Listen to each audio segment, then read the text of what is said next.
मुलाला शुभेच्छा देण्यासाठी जिथे उपस्थित आहेत त्यांना अश्रू अनावर झालेत। शुभेच्छा देत आहेत सगळेजण।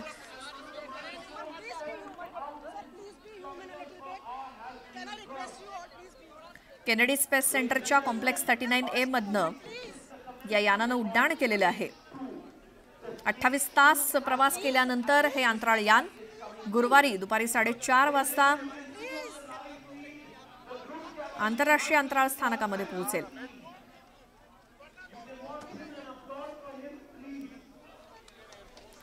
हे 4 अंतराळवीर आहेत ज्यांना घेऊन हे यान झेपावलेलं आहे। यशस्वी असं उड्डाण तर झालेलं आहे आणि साधारण 28 तास प्रवास केल्यानंतर हे यान गुरुवारी दुपारी 4:30 वाजता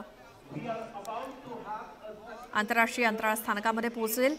खरं तर काही तासामध्ये ते अंतराळामध्ये अवकाशात पोहोचणार आहे, मात्र जी कक्षा आहे ती मॅच होईपर्यंत आणि त्या कक्षेत प्रवेश करेपर्यंत इतके तास लागतील असं जाणकार सांगतात।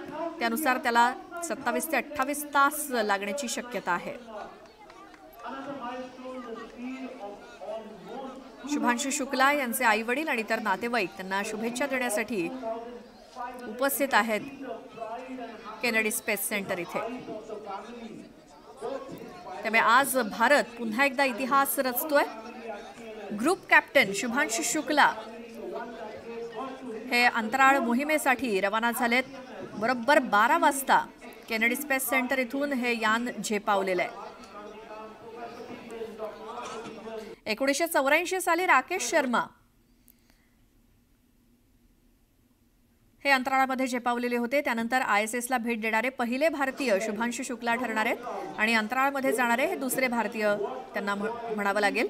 तर भारताचे शुभांशु शुक्ला आणि इतर 3 अंतराळवीर या एकूण 4 जणांना घेऊन ॲक्सियम 4 मिशन आज बरोबर दुपारी 12 वाजता काही मिनिटांपूर्वी केनेडी स्पेस सेंटरच्या कॉम्प्लेक्स 39A मधनं झेपावलंय। अधिक माहितीसाठी आपण जाऊयात। आमचे प्रतिनिधी प्रशांत लीला रामदास आपल्या सोबत आहेत। प्रशांत, या सगळ्या संदर्भात काय माहिती? आज अतिशय महत्वाची घडामोड जर आपल्याला पाहायला मिळते। शुभांशु शुक्ला जे आहे हे एका जागतिक मोहिमेवरती